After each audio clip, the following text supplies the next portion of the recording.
അപ്പോൾ ഞാൻ നിങ്ങളെ മുമ്പിൽ അത് പറഞ്ഞേ പറ്റുള്ളൂ. അപ്പോൾ എനിക്ക് എൻ്റെ സൈഡ് നിങ്ങളെ മുമ്പിൽ ബോധിപ്പിക്കണം.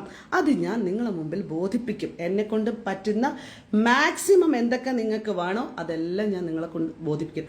കാരണം എന്നെ സംബന്ധിച്ചിടത്തോളം ഇന്ന് ഇവിടെ ഇരിക്കുന്ന കുറേ സപ്പോർട്ടേഴ്സ്, കുറച്ച് പൊതുബോധം ഒക്കെ തന്നെയാണ് എന്നെ ഇവിടെ വരെ എത്തിച്ചിരിക്കുന്നത്. ഞാൻ ഫൈറ്റ് ചെയ്ത് വന്നത് എങ്ങനെയാണെന്നുള്ള കൃത്യമായ ബോധ്യം എനിക്കുണ്ട്. നിങ്ങൾ മനസ്സിലാക്കണം, ഈ ഒരു വിഷയം പബ്ലിഷ് ചെയ്തതിൻ്റെ പേരിൽ ഷഫീന ബീവി എന്ന് പറയുന്ന ചാനലിന് റസുൽ പൂക്കുട്ടി കൊടുത്ത കൊട്ടേഷൻ്റെ ഭാഗമായിട്ട് എൻ്റെ പാസ്റ്റ് റിലേഷൻ, അതായത് എൻ്റെ ലൈഫിൽ നടന്ന ഒരു പാസ്റ്റ്, അതായത് എന്നെ വിവാഹം കഴിച്ച അയാളുടെ അമ്മയെയും സഹോദരിയെയും ഇതിനകത്ത് കൊണ്ടുവന്നു. ഒരു കണക്കിന് അതെനിക്ക് നല്ല സൗകര്യമായി. അതെന്താണെന്ന് അറിയാമോ? നിലവിൽ കേസ് നടന്നുകൊണ്ടിരിക്കുകയാണ് നെടുമങ്ങാട് കോടതിയിൽ. അപ്പോൾ അതിൻ്റെ ഒരു കുറേ കഥകൾ കഴിഞ്ഞു. ഏകദേശം 17 വർഷത്തിന് മുമ്പുള്ള കാര്യമാണ്. ഇപ്പോഴും നെടുമങ്ങാട് കോടതിയിൽ നടക്കുന്നു. ഒരു 5-6 വട്ടമായിട്ട് ഞങ്ങളുടെ കാല് പിടിച്ച് എങ്ങനെയെങ്കിലും കേസ് ക്ലോസ് ചെയ്ത് കൊടുക്കുമെന്ന് പറഞ്ഞ് വന്നിരുന്നു.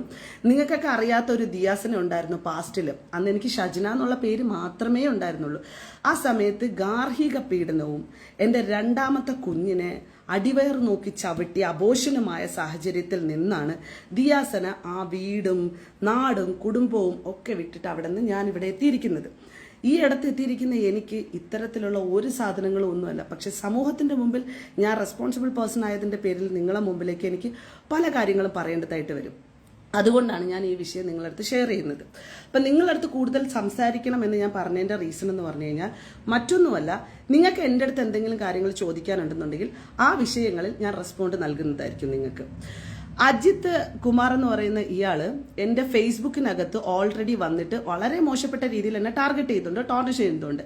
അപ്പം ഇപ്പം അയാൾ എൻ്റെ ഇൻബോക്സിനകത്ത് ഇതിനകത്ത് വന്നിട്ടുണ്ട്, അതായത് എൻ്റെ ഇൻസ്റ്റഗ്രാമിൽ വന്നിരുന്നു. അയാൾ ഒരേ കമൻറ്റ് പല ആവർത്തിയിട്ട് ഇടുന്നുണ്ട്. അത് ഞാൻ വായിക്കാം. എന്തായാലും പോലീസ് സ്റ്റേഷനിൽ പോയി എന്നെ സജന അപമാനിച്ചു, ഞാൻ MDMA അല്ല എന്ന് എനിക്കിട്ട് തെളിയിക്കണം, പോലീസ് സാർ എന്ന് തൂഫാൻ വെച്ച് സ്വന്തമായി പോകാൻ പറഞ്ഞ് ചെല്ല്, സൽപ്പേര് നേടിയെടുക്കേണ്ടത് സ്വയമല്ലേ എന്ന്.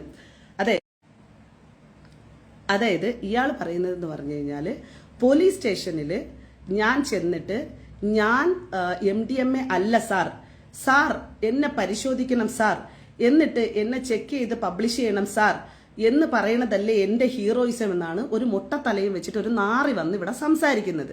ഓക്കെ, അപ്പോൾ തന്നെ നിങ്ങൾ മനസ്സിലാക്കുക ഇത് എന്താണെന്നുള്ളത്, ടാർഗറ്റിംഗ് ആണെന്നുള്ളത്. Thank you so much Nandini, thank you Karishma, thank you dear, thank you Mehak, thank you so much. എനിക്കറിയില്ല ഇങ്ങനൊരു കൂട്ടുകാരി എനിക്ക് എവിടെ നിന്ന് കിട്ടിയെന്ന് എനിക്ക് പറയാൻ എനിക്കറിയില്ല ബ്രദർ, എനിക്കറിയത്തില്ല. ഇത് കൂട്ടുകാരിൽ നിന്നും ഇതിനെ പറയാൻ പറ്റത്തില്ല. ശരിക്കും പറഞ്ഞു കഴിഞ്ഞാൽ എവിടെ നിന്നാണോ എനിക്കറിയാം, ഞാൻ വളരെ വൃത്തികെട്ട കുറച്ച് കാര്യങ്ങൾ ചെയ്തിട്ടുണ്ട്. അതായത് ഈ സ്ത്രീ എപ്പോഴാണോ എനിക്കെതിരെ MDMA എന്നുള്ള സ്റ്റേറ്റ്മെന്റ് ഇറക്കിയത്, അതിനുശേഷം ഞാൻ കുറെ ഇവരുടെ പ്രശ്നങ്ങൾ പറഞ്ഞുകൊണ്ടുള്ള കാര്യങ്ങൾ സംസാരിച്ചു. അതിന്റെ പ്രൂഫായിട്ട് 1-2 ഓഡിയോ റെക്കോർഡുകൾ ഞാൻ പബ്ലിഷ് ചെയ്തിട്ടുണ്ട്. 1-2 ഓഡിയോ റെക്കോർഡുകൾ, അതായത് അത് മൊത്തം എൻ്റെ റെസ്പോൺസിബിലിറ്റിയാണ്.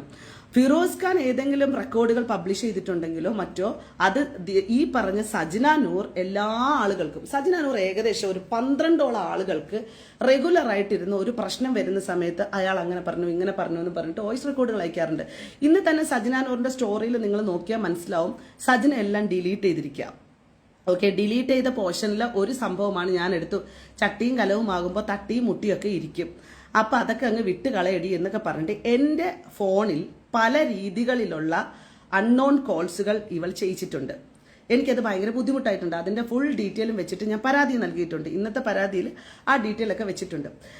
വാട്സപ്പിന്റെ ഒരു ഓപ്പൺ സ്പേസിനെ എടുത്തപ്പോഴത്തേക്കും അതിനകത്താണ് സജനയുടെ 2ാമത്തെ നമ്പർ. ഞാൻ കമ്മീഷണർ ഓഫീസിൽ ഇരിക്കുന്ന സമയത്താണ്, കമ്മീഷണർക്ക് അറിയാം ഞാൻ അത് എപ്പോഴാണ് അങ്ങനെ ഒരു കോൾ വരുന്നതെന്നുള്ളത്. അതായത് സജനയുടെ ഒഫീഷ്യൽ നമ്പർ വേറെയും സജനയുടെ വാട്സപ്പിനകത്ത് കിടക്കുന്ന നമ്പർ വേറെയാണ്.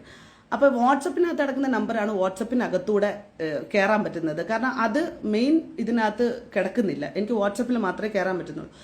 അങ്ങനെ ഇവളെ ഞാൻ ബ്ലോക്ക് ചെയ്ത് വെച്ചിരുന്നിട്ട് ഇന്നലെ സൺഡേ എൻ്റെ ഫോൺ അൺബ്ലോക്ക്ഡ് ആയിരിക്കുന്നുണ്ട്. കാരണം ഞാൻ റീസെറ്റ് ചെയ്തിട്ടുണ്ടായിരുന്നു എൻ്റെ ഫോണ്.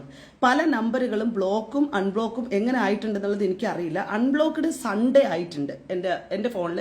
അതിൻ്റെ പ്രൂഫ് എൻ്റെ കയ്യിലുണ്ട്.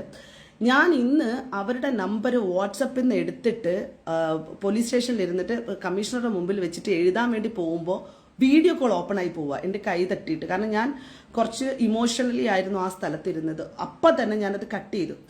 അപ്പോഴും അവിടെ സംസാരിച്ചുകൊണ്ടിരിക്കുമ്പോൾ സാറിൻ്റെ അടുത്ത് തന്നെ വെച്ചിട്ട് 2:30 മണിയായപ്പോഴത്തേക്കും ഇവളുടെ ഒരു വീഡിയോ കോൾ തിരിച്ചു വരികയാണ്. അപ്പോൾ പർപ്പസ്ഫുള്ളി അങ്ങനെ ഒരു കാര്യം ചെയ്തതല്ല. അവളാണ് വന്നിരുന്നിട്ട് മറ്റേ തട്ടിയും കലവും ആകുമ്പോൾ പൊട്ടിയും തട്ടിയൊക്കെ ഇരിക്കും അങ്ങനെ ഇങ്ങനെ എന്നൊക്കെ പറഞ്ഞത്. ഒരു രീതിയിലും വന്നിരുന്നിട്ട് ഇത്രയും പ്രശ്നം നടക്കുമ്പോൾ ഒരു വീഡിയോ കോൾ ചെയ്യാന്ന് പറയണത് ഇനി അവള് അതിനെ വലിയ രീതിയിൽ വെച്ചിരിക്കുകയാണെന്നുണ്ടെങ്കിൽ ഞാൻ പറയാൻ വേണമെന്നുണ്ടെങ്കിൽ അത് റസൂൽ പൂക്കുറ്റിയുടെ അവിഹിതം കാണിക്കാൻ വേണ്ടിയിട്ട് ഞാൻ വിളിച്ചതാണ്. കാരണം എൻ്റെ കയ്യിൽ കുറച്ച് പ്രൂഫുകളുണ്ട്, അതാണ്. അപ്പം അതിൻ്റെ ഇടയിൽ കൂടെ അതും കൂടെ കിടക്കട്ടെ.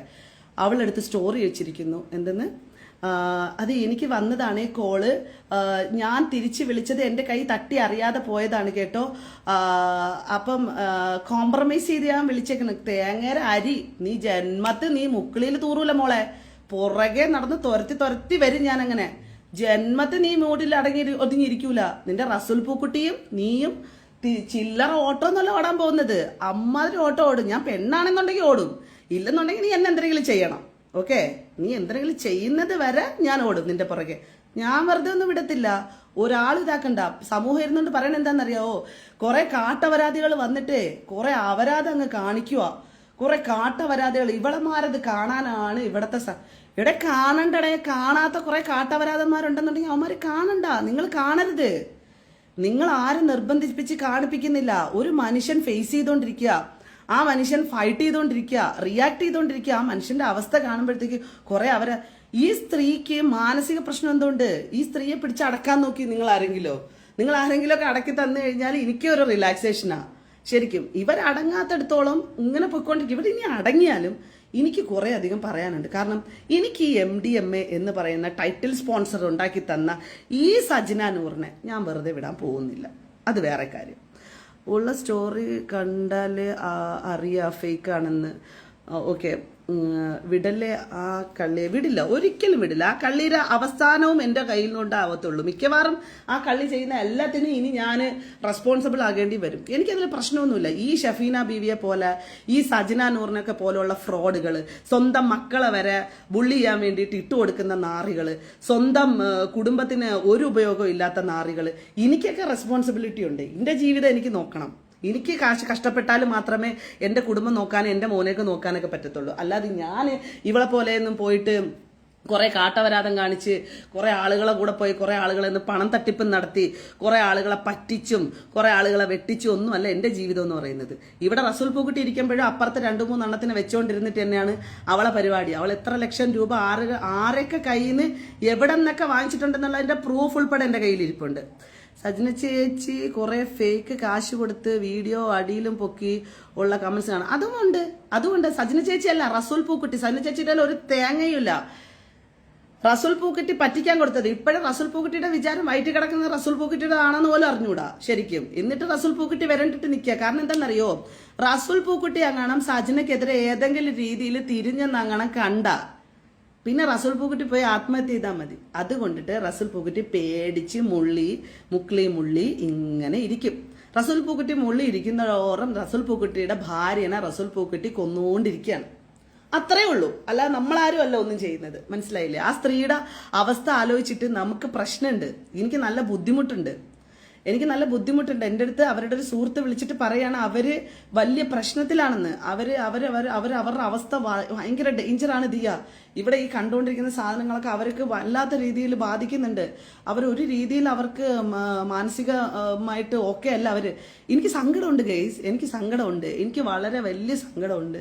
പക്ഷെ എന്ത് ചെയ്യാനാണ് ഷാദിത്ത, ഞങ്ങളെ കൊണ്ടൊന്നിനും പറ്റില്ല. ഈ സ്ത്രീ ഈ പുരുഷനും കാണിച്ചുകൊണ്ടിരിക്കുന്ന വൃത്തികേട്ടിന് എനിക്ക് സംസാരിക്കാൻ നിവൃത്തിയില്ല. എൻ്റെ കാര്യമല്ലേ ഞാൻ ആദ്യം ക്ലിയർ ചെയ്യേണ്ടത്. ഞാനല്ലേ സമൂഹത്തിന്റെ മുമ്പിൽ അപമാനിക്കപ്പെട്ടത്. ഈ കണ്ട കാട്ടവരാധം മുഴുവനും കാണിച്ചുകൊണ്ടിരിക്കണ ഇവളെ എന്നെ സംബന്ധിച്ചിടത്തോളം നോക്കുമ്പോൾ ഞാനല്ലേ അപമാനിക്കപ്പെട്ടത്.